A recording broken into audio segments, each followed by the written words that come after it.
रामेश्वरम नामक एक गांव में बालू नामक एक लड़का रहता था। बालू बचपन से ही अनाथ था। वह मंदिर में रहता था क्योंकि उसको कोई घर नहीं था। लोगों की मदद करके वह बदले में उनसे खाना पीना मांगता था। अब क्योंकि बालू का अपना परिवार नहीं था, वह गांव के हर किसी को अपना ही मानता था। परंतु गांव में कोई भी उसकी परवाह नहीं करता। बालू को बहुत बुरा लगता था। कभी कभी उसको बहुत सारा काम करने के बाद भी ठीक से खाना नहीं मिलता। बालू हमेशा बड़े बड़े सपने देखा करता था। मंदिर में बैठे बैठे बालू सोच रहा था कि वह अपने सपनों को पूरा कैसा करेगा, जब उसने मंदिर के पंडित को बचा हुआ दान चोरी छुपे चुराते हुए देखा और घर की ओर निकलने लगा। पंडित ने बालू से कहा, हे बालू, आज का प्रसाद भी खत्म हो गया है। तुम इसी का इंतजार कर रहे थे ना? पर नहीं है तो पानी पी लो और सो जाओ, और हाँ, मंदिर पे नजर रखना। पंडित जी, क्या आपकी कोई इच्छाएं हैं? ऐसा क्यों पूछ रहे हो? तुम मेरी इच्छा पूरी करोगे क्या? जब आपकी कोई इच्छाएं हैं तो आप किसको पूछते हो? देवी माँ के अलावा और कौन है? तो जो मांगे वो पूरा कर देती है क्या? जब तक देवी माँ सामने प्रकट नहीं हो जाती, तब तक तुम दिल से प्रार्थना करते रहना, फिर वो तुम्हारी इच्छाएं पूरी करेगी।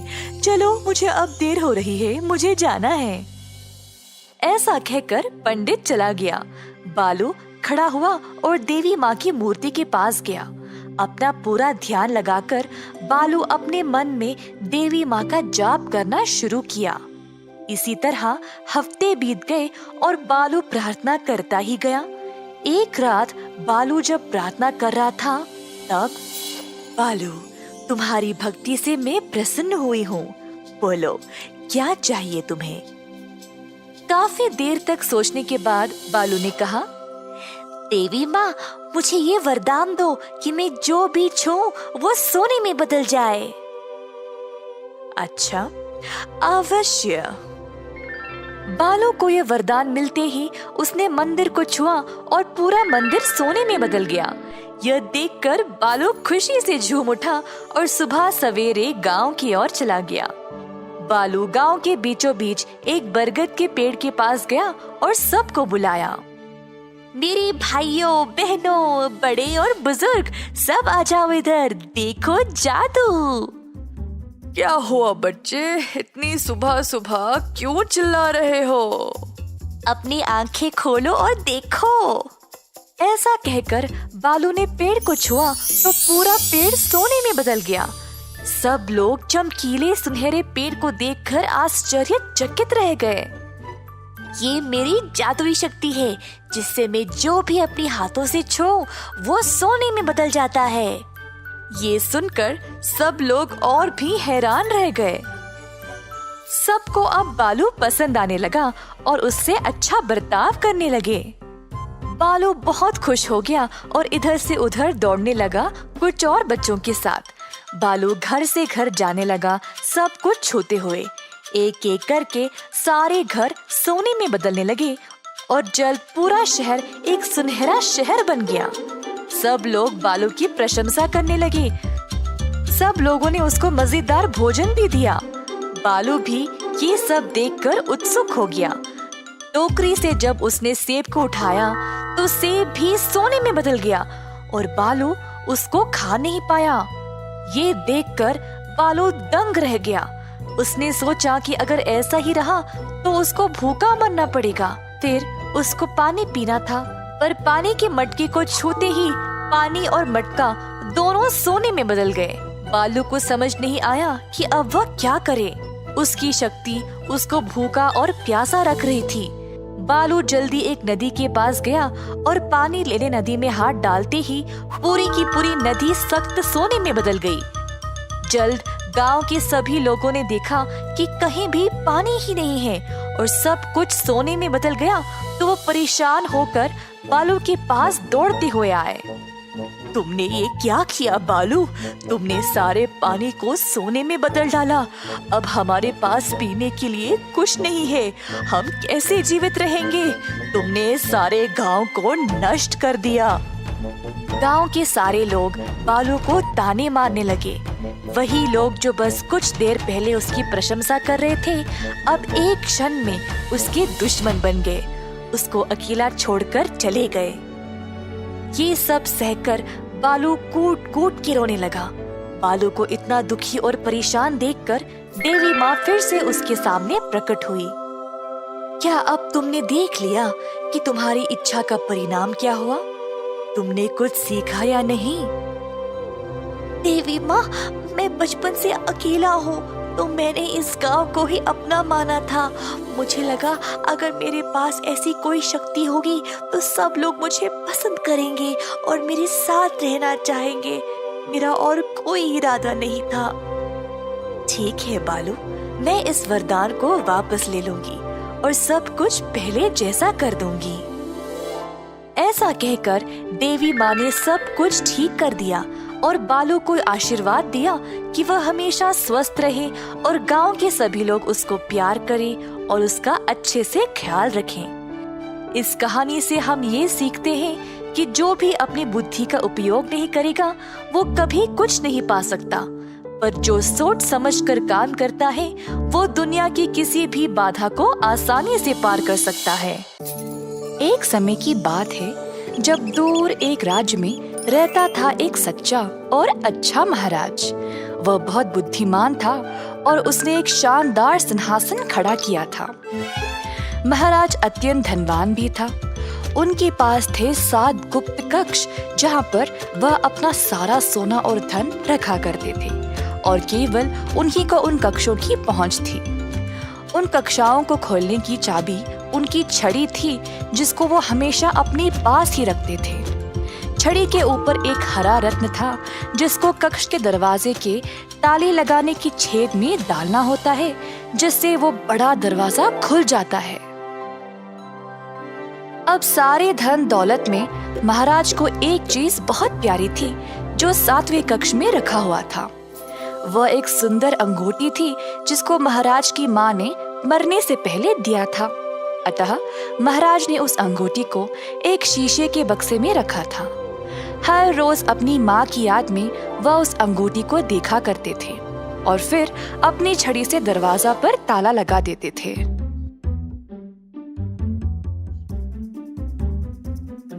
उसी राज्य में देव नामक एक व्यक्ति रहता था। देव एक चोर था। लोगों का जेब मारना,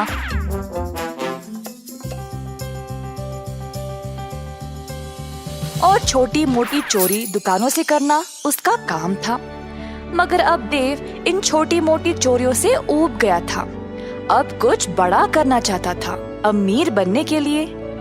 अब एक ही जगह इस लायक थी, महाराजा का महल। पर वो उधर जाएगा कैसे? महाराजा से ही सीधा कैसे चोरी करेगा? देव लालची था और कई दिनों तक इस महा चोरी की योजना बना रहा था।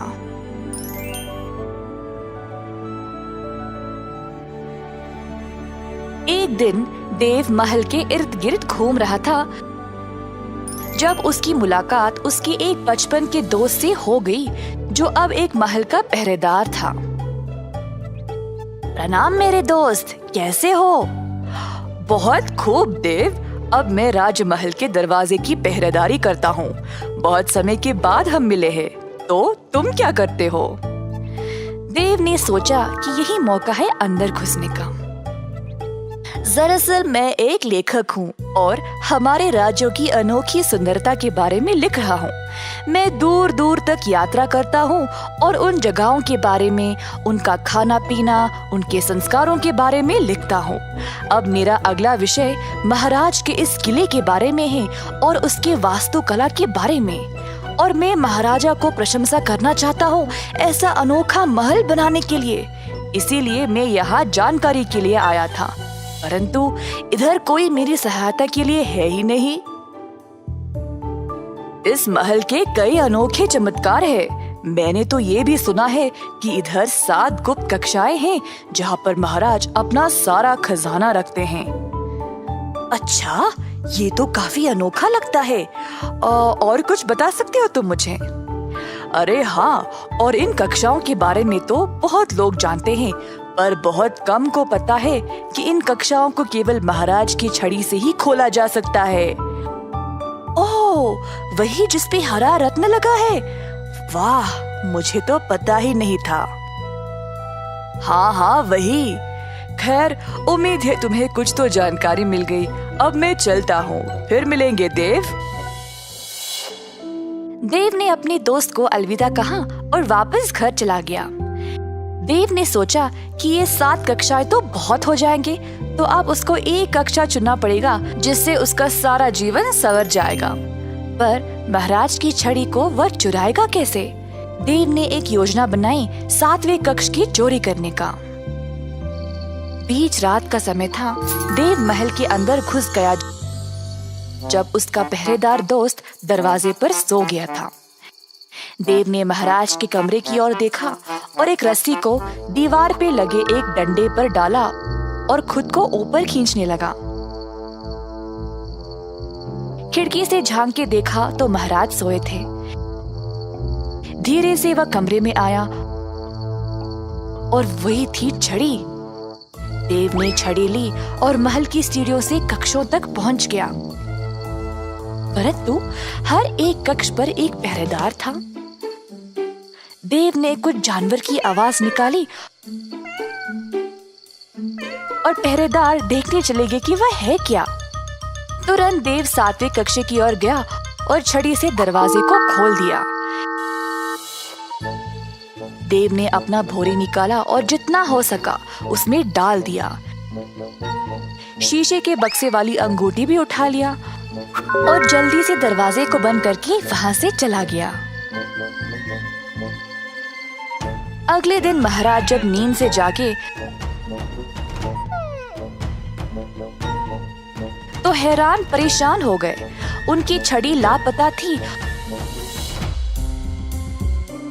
और कक्ष में जाके देखा तो उनकी माँ की अंगूठी भी गायब। महाराज आग बबूले हो गए, पर उनको पता था कि चोर को कैसे पकड़ा जाए। तुरंत उन्होंने एक पत्र लिखा अपने राज्य के लिए। मैंने अपनी सबसे कीमती चीज खो दी है, एक अंगूठी, और किसी ने उसको चुराया है। अगर किसी को भी ये मिले तो मुझे वापस लौटा दे और बदले में उसको ढेर सारा खजाना भेंट में दिया जाएगा। कई दिनों तक बहुत लोग आगे आए नकली अंगूठियों के साथ, पर महाराज अपनी माँ की अंगूठी को अच्छे से पहचानते थे, तो सबको वापस भेज दिया करते थे। जब ये खबर देव तक पहुंची तो उसने देखा कि वो अंगूठी तो उसी के पास थी। देव को अब और खजाने की लालच लग गई। ये तो कोई पुरानी अंगूठी लगती है। मैं महाराजा को बोलूंगा कि मुझे कहीं मिली और फिर भेंट में दिया खजाना भी ले आऊंगा।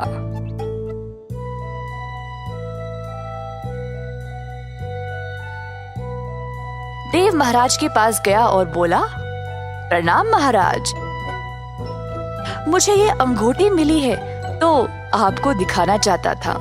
अगर ये आपकी है तो ले ले और मुझे बदले में कुछ नहीं चाहिए। महाराज ने अंगूठी की ओर देखा और उसको पहचान लिया। धन्यवाद, ये मेरी ही है। देव अखड़ने लगा। अब वो और भी धनवान बनने वाला था क्योंकि महाराज खुश लग रहे थे। एक मिनट, इस अंगूठी को तो तुमने ही चुराया है ना? ये अंगूठी खोई नहीं थी। मैंने वो पत्र इसीलिए भेजा था क्योंकि मुझे पता था कि चोर बहुत लालची होगा। कई लोगों ने नकली अंगूठियां लाई थी, पर केवल तुमने असली वाली लाई क्योंकि तुम ही चोर हो। सैनिकों, ले जाओ इसको और सलाखों के पीछे डाल दो हमेशा के लिए। नहीं नहीं महाराज, माफ कर दो, मैं सब कुछ वापस लौटा दूंगा। कृपया मुझे सलाखों के पीछे मत डालो। इस कहानी से हमें ये सीख मिलती है कि लालची लोगों को हमेशा मुसीबत झेलनी पड़ती है। सुनहरी घंटी वाली गाय। गांव में त्योहार का समय था। श्री राम नवमी के त्योहार पर गांव के सारे लोग राम मंदिर जा रहे थे प्रार्थनाओं के लिए। ग्राम प्रधान चंद्रसेना ने पूजा पाठ की वस्तुएं सोने के रूप में लाए और मंदिर में दान कर दिया। चंद्रसेना की इस महान दान को देखकर सब लोग आश्चर्यचकित रह गए। ये खबर आग की तरह आसपास के गांव तक भी पहुंच गई। एक दिन दो लोग इस बारे में चर्चा कर रहे थे। ओ, तुमने सुना क्या? क्या हुआ? कालेश्वर के गांव के ग्राम प्रधान ने सारे पूजा पाठ की वस्तुएं सोने के रूप में तैयार किया और मंदिर में दान कर दिया।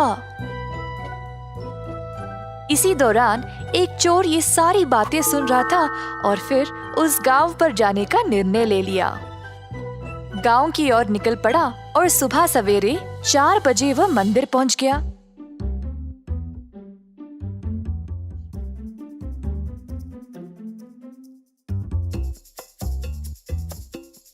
चोर ने मंदिर की कक्ष के दरवाजे को खोलने की कोशिश की।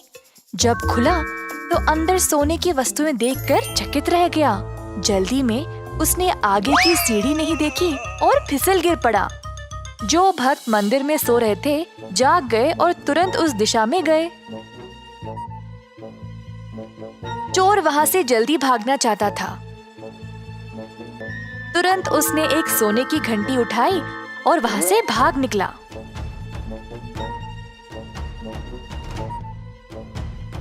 जब तक भक्त वहां पहुंचे, उन्होंने देखा कि सारे दरवाजे खुले पड़े थे और सब कुछ बिखरा पड़ा था। उनको समझ आ गया कि वहां चोरी हुई थी। सब चीजों में से सोने की घंटी गायब है। क्या तुम्हें वो आवाज सुनाई दे रही है? हाँ, घंटी की। चलो, चोर आसपास ही होगा। जैसे चोर भाग रहा था, घंटी बजी जा रही थी और लोग भी घंटी की आवाज सुनते सुनते चोर का पीछा कर रहे थे। चोर को समझ नहीं आया कि वह क्या करे। उसने घंटी को पास वाले खेत में एक गाय के गले में बांध दिया और भाग गया। जैसे घंटी बजना बंद हुई, लोगों को समझ नहीं आया कि चोर किस दिशा में भागा। हर जगह ढूंढकर वापस चले गए। अगले दिन चोर वापस खेत पर आया और घंटी गाय से वापस लेने की कोशिश की, परंतु गाय उससे दूर भागने लगी। चोर भी गाय के पीछे भागने लगा। गांव वालों ने ये देखा और जानना चाहा कि ये आदमी गाय के पीछे क्यों भाग रहा था।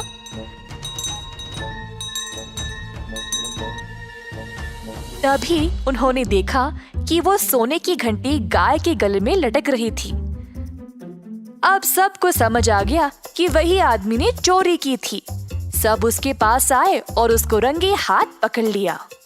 इस कहानी में हम ये सीखते हैं कि अपने पापी कर्मों से चाहे हम कितना भी दूर भागने की कोशिश करें, वे कभी मिटते नहीं।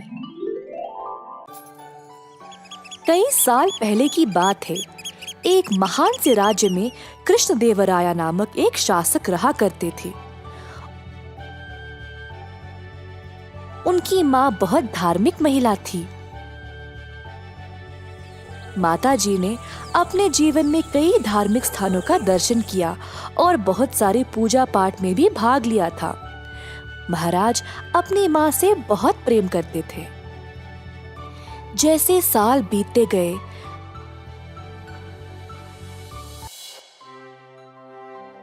महाराज की माँ बीमार पड़ गई। महाराज ने राज्य के सबसे अच्छे चिकित्सकों को बुलाया।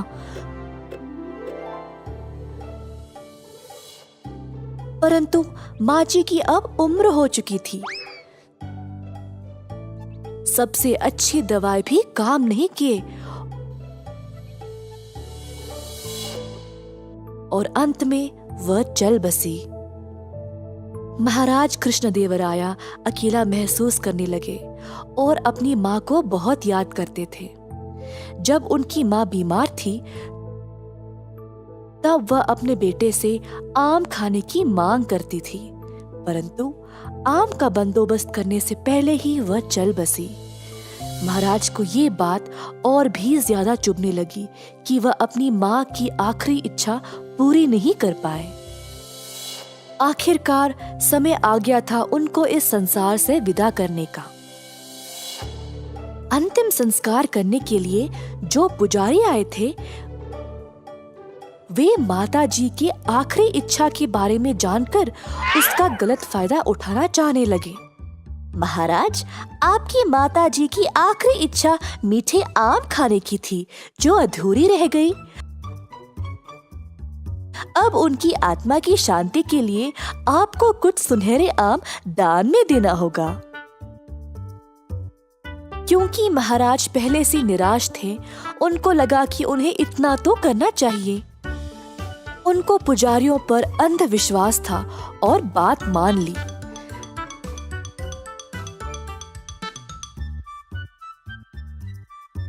राजा ने 10 सुनहरे आमों का प्रबंध किया और पुजारियों को दान में दे दिया।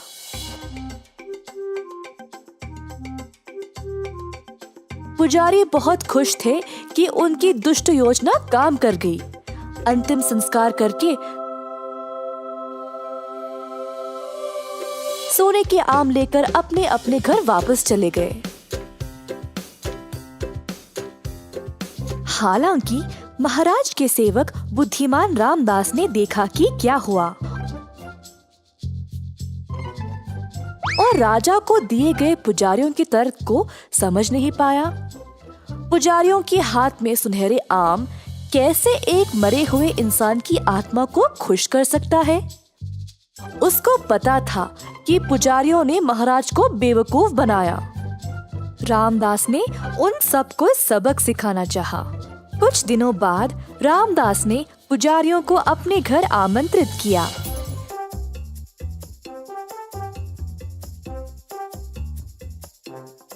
वह बोला, मेरी मैया कुछ दिन पहले चल बसी।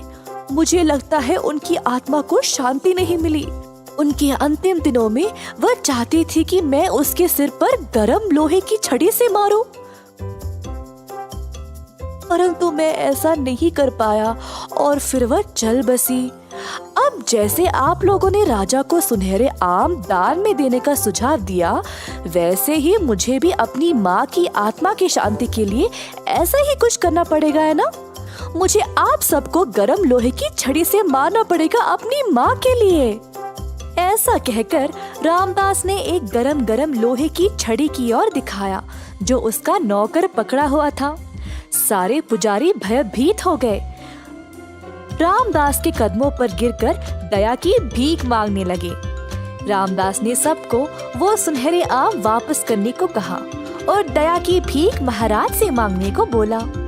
अतः अगले दिन महाराज को सारे सुनहरे आम वापस मिल गए और लालची पुजारियों ने सबक सीखा।